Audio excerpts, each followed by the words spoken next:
I answered the door to find my son bleeding. Not crying, not shaking, just bleeding.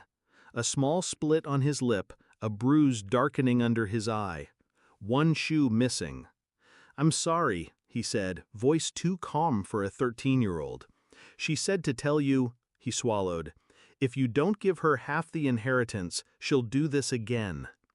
I didn't speak. I didn't kneel. I didn't even flinch. I just stepped aside and let him in. The silence that followed wasn't empty, it was deafening. Somewhere in that moment, the last piece of the old me died, and something far colder stood in its place. I hadn't seen her in 2 years, not since the divorce, not since the hotel receipts, the perfume on her blouse, the texts she swore were just a joke between friends. She left with her lover, a man 10 years younger, stupid enough to smile in my face once. They moved in together, disappeared into the same city I was trying to forget. And then my father died. 70 million. Stocks, land, trusts with my name on them. I didn't even mourn him properly.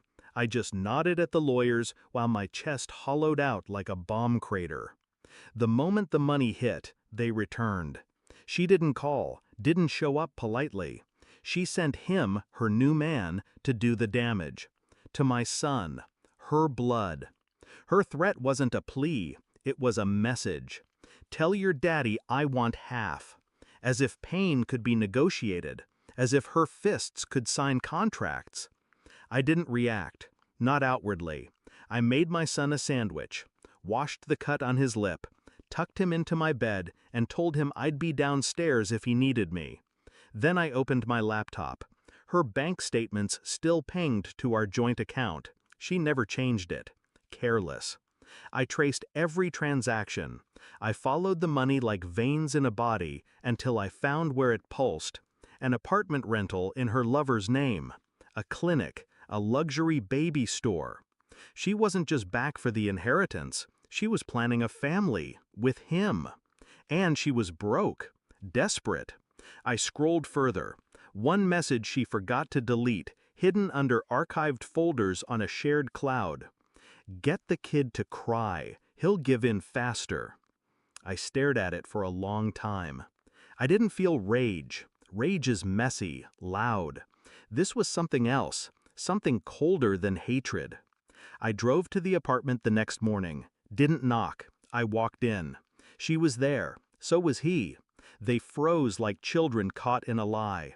I didn't say a word. I just placed a manila folder on the table and slid it toward her. Inside, a DNA test I ordered last year out of quiet paranoia. My son isn't hers. He's my ex's sister's child, dumped on us after she overdosed. We adopted him. My wife never bonded with him. I kept it quiet, for his sake, for appearances.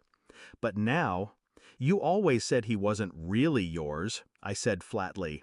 Now I know how true that was. She opened the folder, read the report. Her lips parted, but no sound came out.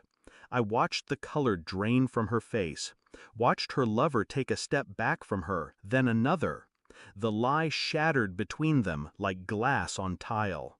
"You want half?" I asked her calmly. She nodded, hope flickering behind her panic. I reached into my coat pocket, pulled out a cashier's check, handed it to her lover. "Here, half of what she's worth to me." He looked at the check. $10. She lunged forward. I stepped back. "You think this is a joke?" I didn't answer. Instead, I placed a USB drive on the table beside the folder. All your messages, your plan, the assault, the recordings, forwarded to your employer and Child Protective Services. Her mouth trembled. "You wouldn't?"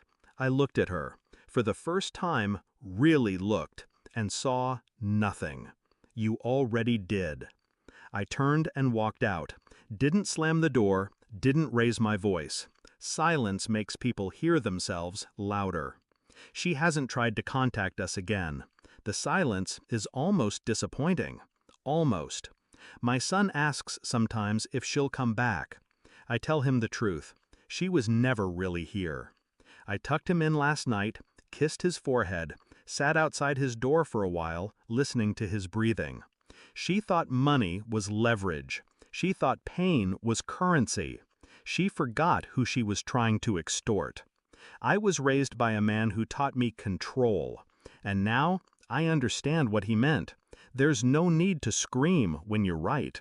You just need to wait until the lies collapse on their own. And when they do, you let them suffocate quietly.